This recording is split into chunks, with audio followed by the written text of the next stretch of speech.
Bonjour à tous, je suis Jean-Paul Ngassa. Je nous propose dans cette vidéo de faire un crochet à l'aéroport international de Denver, aux États-Unis, où sont affichées des fresques murales qui nous annoncent les transformations ou les étapes des différentes transformations futures que l'humanité va traverser et qui ont commencé justement avec la pandémie en début de l'année 2020. Cette vidéo a été réalisée avec les explications de la déesse Namad Osiris, la Christ incarnée Vierge Noire, dont le site YouTube est World United Rainbow Channel et en dessous nous avons le lien YouTube. Donc à l'aéroport international de Denver, ici nous avons l'image qui a à l'entrée, on voit un grand cheval qui est affiché, positionné en position d'attaque avec bien sûr un corps tout dressé comme on voit des veines et des yeux brillants.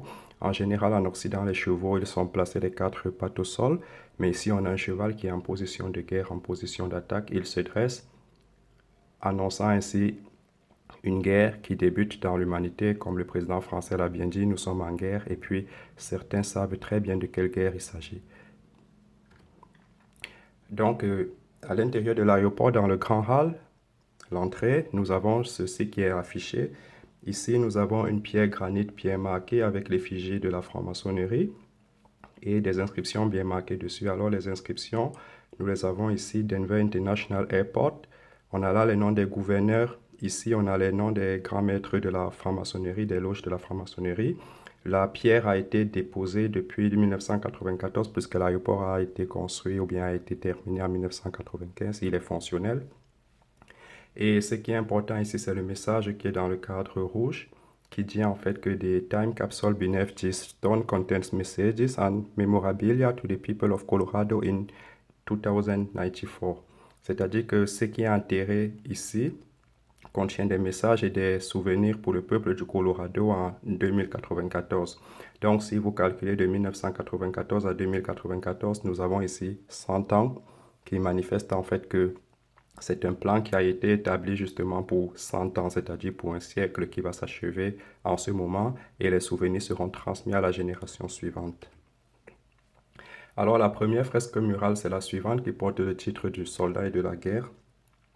Qu'est-ce qu'elle nous manifeste? On voit ici un soldat vert habillé avec son chapeau et puis avec son masque qui annonce en fait une guerre bactériologique. Il porte deux armes en main. L'une étant le symbole de l'Europe, le fusil qui est le symbole de l'Occident, en fait, autant pour moi, Europe et Amérique, et le sabre qui est le symbole chinois, une arme chinoise. Et qu'est-ce qui se passe? Nous avons le sabre, en fait, qui tue la colombe, c'est-à-dire que la pandémie annoncée devrait commencer en Chine, parce que c'est le sabre, en fait, qui met fin à la paix. Donc, à partir de ce moment, commence la pandémie. Là, nous avons les débris des guerres de l'année 2019 dans les différents pays du monde. Et ici, nous avons une ligne de démarcation qui indique en fait un changement d'année. Donc, à droite, nous nous trouvons dans l'année 2019 et à gauche, nous nous trouvons dans l'année 2020 qui est symbolisée par le début de l'énergie arc-en-ciel qui envahit la Terre. Parce qu'en 2019, on a ici la ligne énergétique qui est incolore et qui, à partir de cette ligne de démarcation très finement tracée, devient multicolore, symbolisant une nouvelle ère qui commence sur la Terre et qui devait être sous l'effigie d'une nouvelle énergie, comme tout le monde peut voir dans la nature maintenant.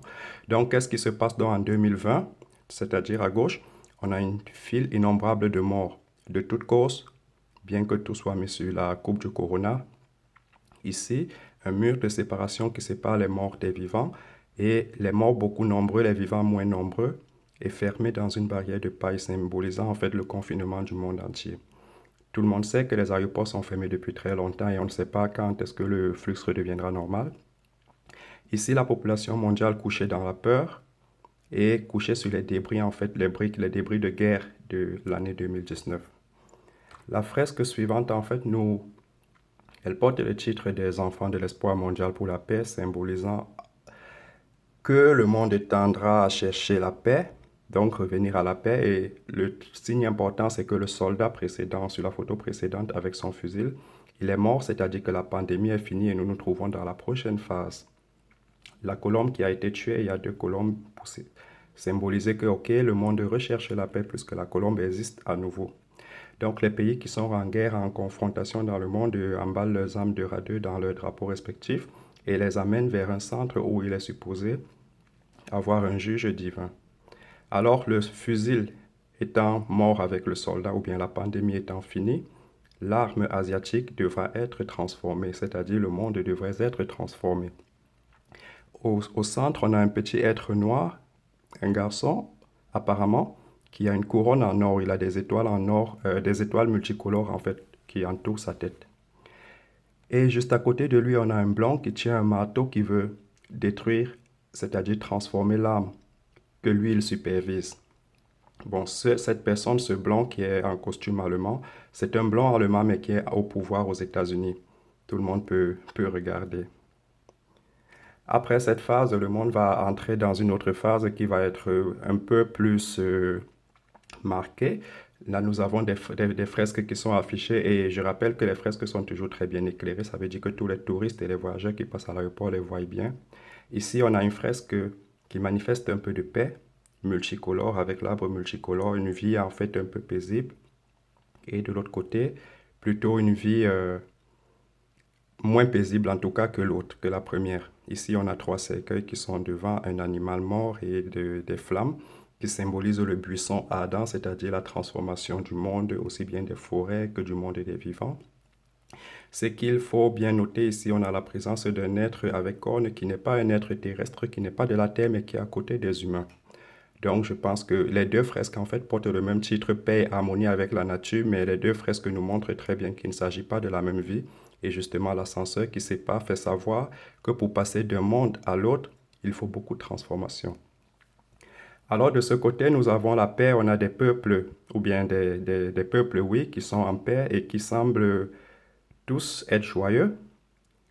Là, on a une femme noire et des loups. Bref, il y a beaucoup de symboliques qu'on va essayer de décoder. De l'autre côté aussi. Donc, là, comme je disais tantôt, nous sommes dans une formation d'un nouveau monde de paix qui ne repose pas sur le sol, comme nous pouvons le voir, mais qui repose sur un tissu bien formé, un tissu multicolore. On a la première couche qui est rouge, ensuite orange, ensuite jaune, ensuite la couche verte, ensuite il y a la couche bleue, la couche rose. Ce sont en fait les couleurs du corps arc-en-ciel des êtres humains. C'est-à-dire quand vous travaillez les vertus, vous développez vos différents centres énergétiques qui sont appelés en français les glandes endocrines et qui justement vous transforment en vous rendant vos couleurs naturelles, ce qu'on appelle l'aura. Donc nous allons faire un zoom pour regarder cette partie, qu'est-ce qui nous est porté là comme message pour l'humanité entière et pour l'Afrique en particulier. Alors dans ce cadre, nous voyons ici une femme déjà qui porte un tissu africain qui symbolise en fait la richesse africaine, la sagesse et la connaissance.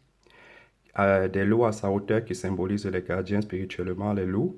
Et la femme, elle est noire, aux cheveux dorés et un visage doré, qui symbolise en fait qu'elle est une femme élevée, c'est-à-dire qui vient du soleil, parce que les cheveux devraient normalement être noirs, mais ils sont des cheveux en or, un visage en or.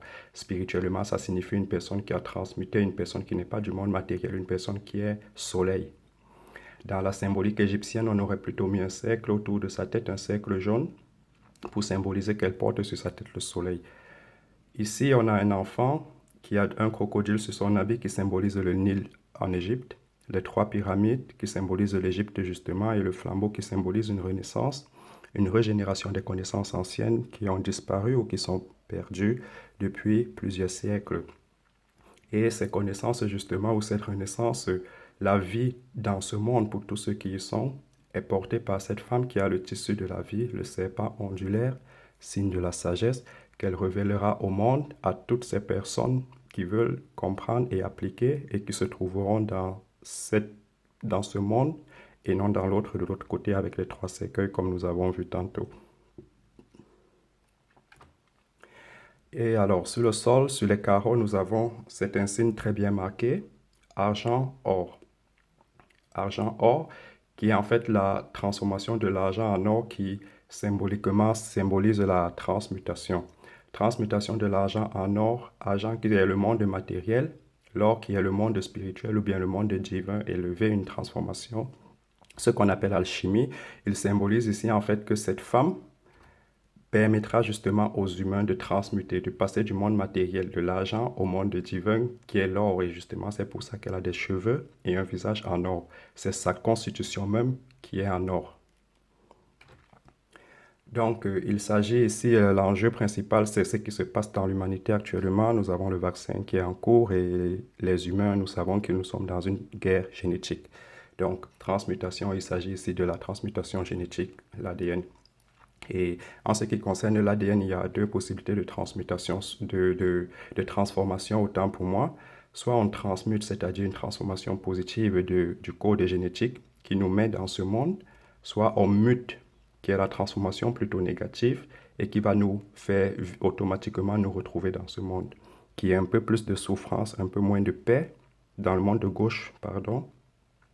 Et bien sûr, on voit des cercueils qui manifestent en fait l'extinction, transformation de certaines races.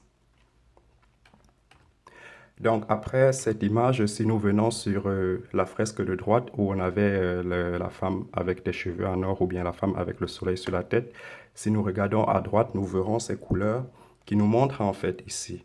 Le tissu dont j'ai parlé qui est multicolore, on voit que les couleurs ne sont pas choisies au hasard.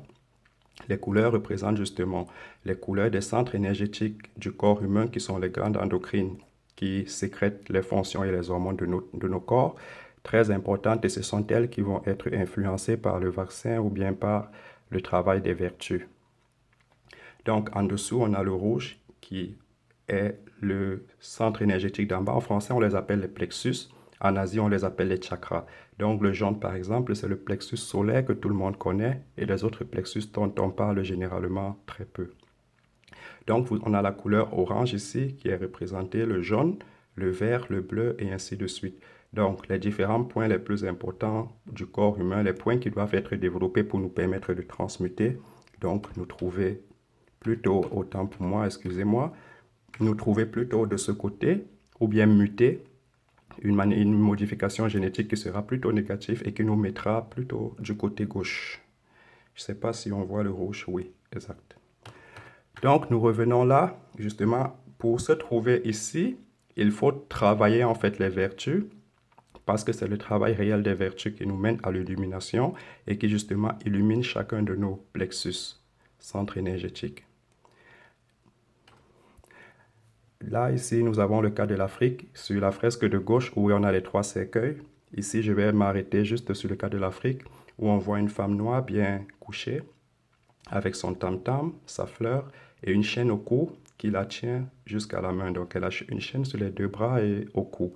Donc, en fait, on symbolise ici la transformation selon laquelle la mère africaine restera esclave des Blancs ou bien des Occidentaux qui tiennent les ficelles.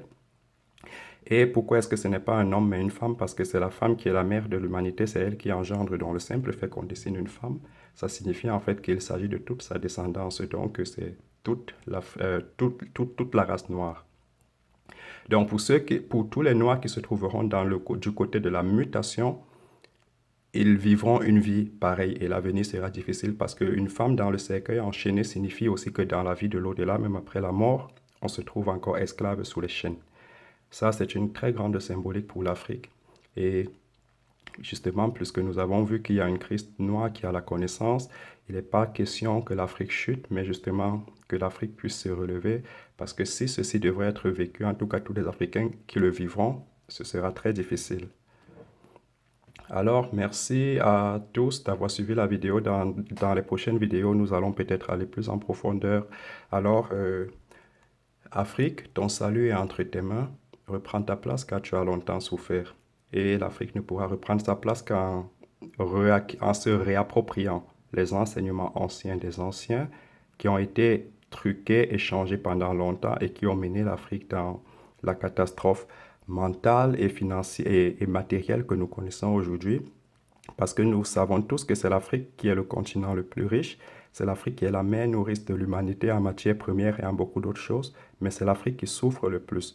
Comme quoi, celui qui est le plus riche se trouve en train de tout donner à l'étranger et de mourir de faim. Et c'est de cette situation que nous devons sortir. Alors, merci d'avoir regardé la vidéo. À bientôt.